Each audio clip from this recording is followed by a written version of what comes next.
When Harold Thompson received the keys to a 1960 Chevrolet Impala he had inherited from an almost unknown uncle, he thought it would be just another old car to sell. At 73, he didn't need complications. But when he opened the door to the dusty garage in Springfield, Illinois, he found something impossible. A cherry red car in absolutely pristine condition, as if it had rolled off the dealership floor yesterday, preserved with a care that bordered on obsession. What Harold discovered inside that Impala changed everything he thought he knew about his Uncle Robert. Hidden in a secret compartment behind the dashboard, a brown leather diary revealed a devastating love story that had lasted decades. Robert had bought the car in 1960 as a wedding gift for Eleanor, a brown-haired teacher he was desperately in love with. Each meticulously written page told of romantic plans for an elaborate proposal, a trip across the United States, an entire life dreamed in detail. But Eleanor never showed up to their planned meeting. She left for Chicago without a goodbye, leaving Robert alone in the park with a bouquet soaked by rain and an engagement ring that was never offered. For 65 years, Robert polished that car religiously, transforming it into a shrine to a love he never had the courage to declare. Each polishing was a silent prayer, each maintenance a promise kept to someone who didn't even know she was loved.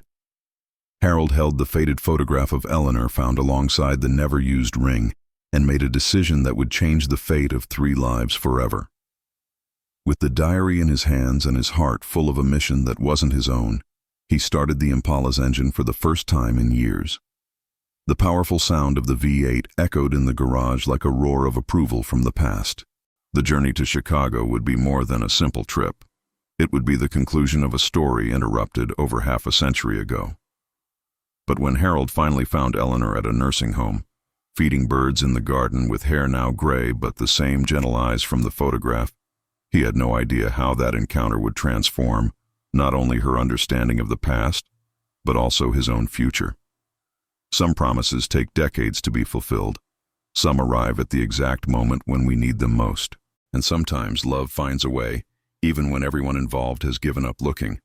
What happened when Eleanor read the first words of the diary and whispered, "I never knew, never imagined he felt this way about me," was just the beginning of a revelation that would prove it's never too late to heal broken hearts.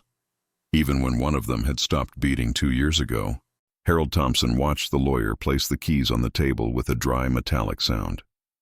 At 73 years old, he never imagined he would inherit anything from his distant Uncle Robert, with whom he had spoken only 3 times in his life. The will was clear. Harold was now the sole owner of a 1960 Chevrolet Impala, stored in a garage in Springfield, Illinois. The elderly man picked up the keys with trembling hands, feeling the weight of a responsibility he didn't understand. 40 years had passed since the last time he had seen Uncle Robert during his mother's funeral. Curiosity overcame hesitation when Harold decided to make the trip to Springfield the next day. The garage was located in a quiet neighborhood, where the houses seemed frozen in time since the 50s. Harold inserted the rusty key into the lock and pushed the heavy door open with difficulty. What he saw inside took his breath away. An impeccable cherry-red Chevrolet Impala, as if it had left the dealership yesterday. There wasn't a single spot of rust or dust on the vehicle, evidencing the meticulous care that Robert had dedicated to the car for decades. The chrome wheels gleamed under the dim light entering through the dirty window. Harold walked around the vehicle, admiring every detail of the perfectly preserved bodywork. Inside the car, the black leather interior was in pristine condition, without a single tear or fading. Harold sat in the driver's seat and breathed in the characteristic aroma of aged leather mixed with well-maintained motor oil. His fingers slid over the bakelite steering wheel, imagining how many times his uncle had held it in exactly the same place. On the dashboard, all the instrument pointers were in neutral position, like soldiers awaiting orders. The sensation of being inside a time capsule made him feel an unexpected connection to the past. Harold noticed that even the original radio was still working when he turned on the sound. It was when trying to adjust the rearview mirror that Harold discovered something unusual. A small lever hidden behind the dashboard. When he pulled it, a secret compartment opened with a soft click, revealing a brown leather diary tied with a faded red ribbon. His hands trembled as he picked up the object, feeling that he was about to invade the privacy of someone he had barely known. The diary's cover was marked with the initials RT, engraved in gold, almost imperceptible with time. Harold hesitated for a moment, looking around the empty garage as if asking for silent permission. Curiosity defeated respect for the dead when he carefully untied the red ribbon. The first page of the diary was dated June 15, 1960, written in an elegant and precise handwriting that Harold recognized from the sporadic Christmas cards he received from his uncle. "Today I bought the car of my dreams," said the first line, "a red Chevrolet Impala that will be the wedding gift for Eleanor when I finally gather the courage to ask her to marry me." Harold felt a tightness in his chest as he read those words, realizing he had just discovered a secret kept for decades. The following pages revealed Robert's detailed plans for an elaborate marriage proposal, including a romantic trip to the Rocky Mountains. The elderly man continued reading, absorbing each word with growing fascination and sadness. He had never known that Robert had been in love with someone named Eleanor. The diary entries painted the portrait of a young Robert full of hopes and romantic dreams. He described Eleanor as an elementary school teacher with brown hair that danced in the wind and a smile that illuminated any environment. Robert had planned every detail of the proposal. He would take Eleanor for a picnic in Lincoln Park, where they met, and then drive together in the Impala to a hill overlooking the city.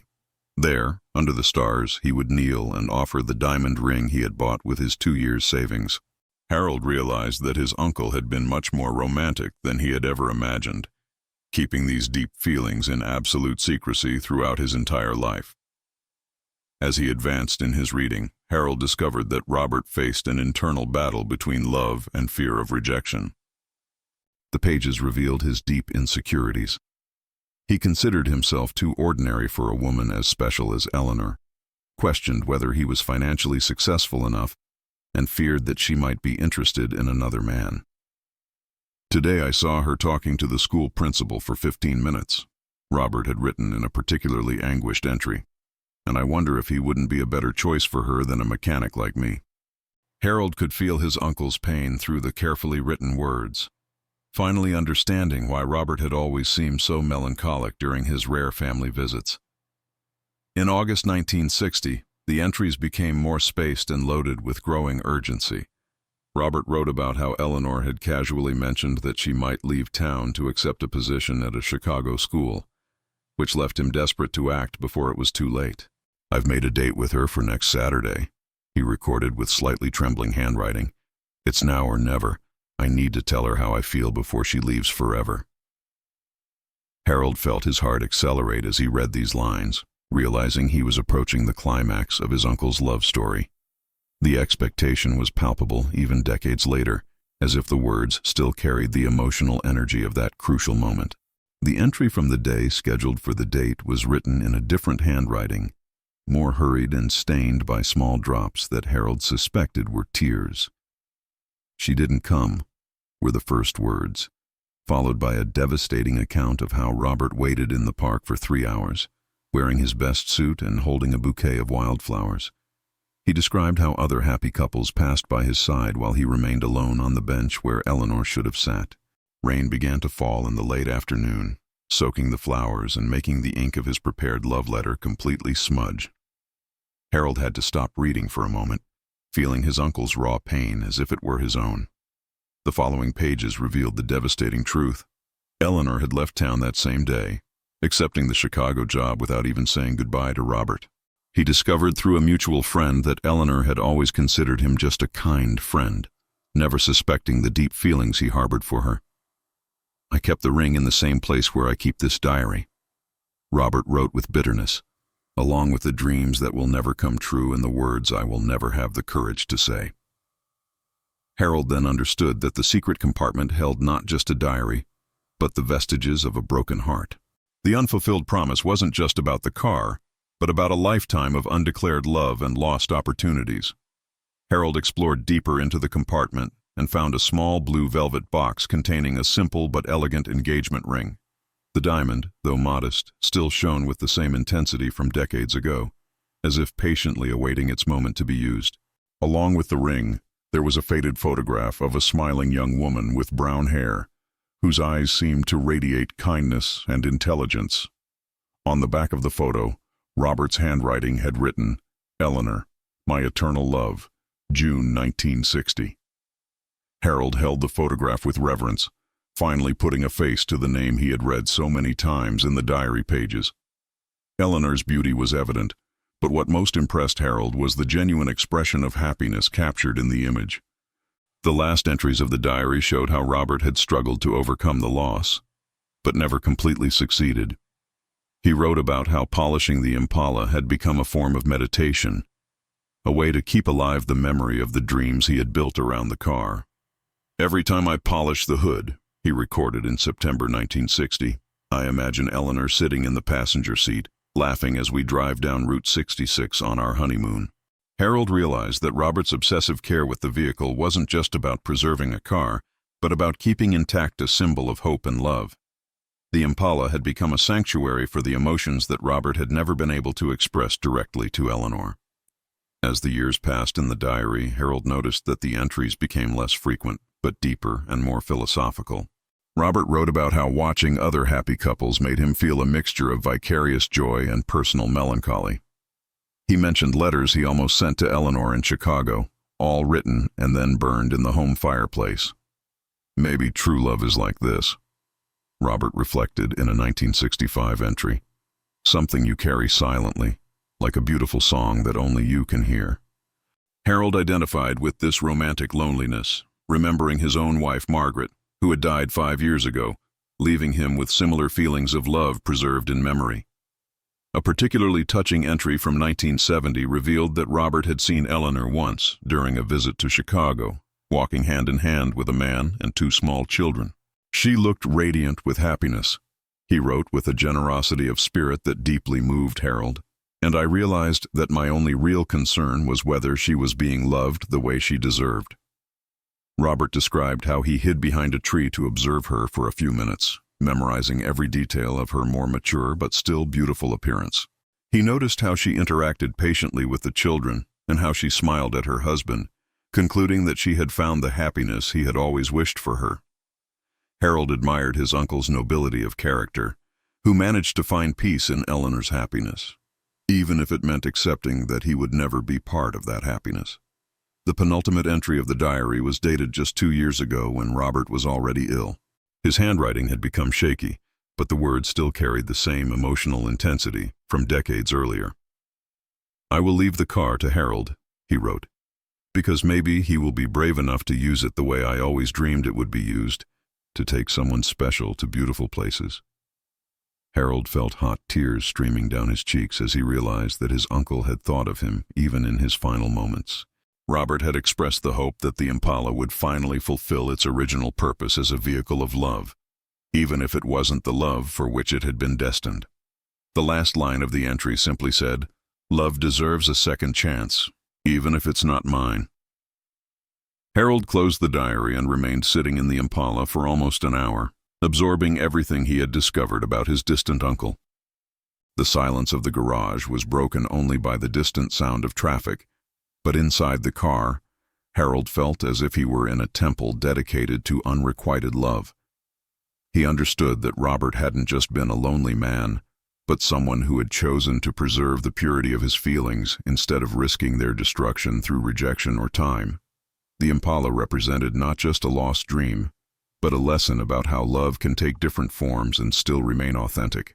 Harold decided that he couldn't simply sell the car or let it rot in the garage as a monument to melancholy. In the following days, Harold returned to the garage several times, reading and rereading the diary while trying to decide what to do with the unexpected inheritance. He researched Eleanor online and discovered that she had recently been widowed, now living in a nursing home in Chicago. The current photo he found showed a woman with gray hair, but with the same gentle eyes from the 1960 photograph. Harold felt his heart accelerate, imagining the possibility of completing the mission that Robert had never been able to accomplish. Although Eleanor probably wouldn't remember much about Robert after so many years, Harold believed she deserved to know that she had been deeply loved by someone who considered her too special to be approached. Harold spent weeks restoring his own courage, just as Robert had done decades earlier, but with a crucial difference. He wasn't risking his own heart. but honoring the memory of someone who had loved in silence. He practiced what he would say to Eleanor, imagining how he would explain who he was and why he was there with the diary and photograph. With each passing day, Harold felt that Robert was somehow guiding his actions, encouraging him to have the courage that he himself had never managed to gather. The Impala underwent a complete engine overhaul, which still worked perfectly after all these years of meticulous care. Harold knew it would be appropriate to drive to Chicago in the very car that symbolized Robert's unrealized dreams. The trip to Chicago was an emotional pilgrimage for Harold, who imagined Robert beside him during the entire 3-hour journey. The Impala attracted admiring glances at every stop, and Harold was proud to drive a work of art preserved by love. When he arrived at the nursing home, Harold felt the same butterflies in his stomach that Robert had described in the diary, but he was determined not to let fear prevent him from fulfilling this posthumous mission. Eleanor was sitting in the garden, feeding birds when Harold approached with the diary in his hands. She raised her eyes with curiosity when he introduced himself as Robert Thompson's nephew, and Harold saw slow recognition spreading across her face. "Robert," she murmured softly. "He was such a gentle man. I always wondered what happened to him after I left town." When Harold handed the diary to Eleanor and explained how he had found it, she cried silently as she read some passages, her trembling hands turning the yellowed pages with reverence. "I never knew," she whispered repeatedly. "I never imagined he felt that way about me." Harold watched as decades of misunderstandings unraveled before his eyes, realizing that Eleanor had also kept fond memories of Robert. She confessed that she had always wondered why he had never tried to keep in touch, and that her abrupt departure to Chicago had been motivated in part by fear of staying in a small town forever. When Harold mentioned the Impala waiting in the parking lot, Eleanor asked to see it, and together they walked to where the red car gleamed under the afternoon sun. Eleanor gently touched the hood and murmured, "He preserved all of this for me," and Harold knew that Robert's promise had finally been fulfilled, even if in a way that none of them could have predicted 65 years earlier.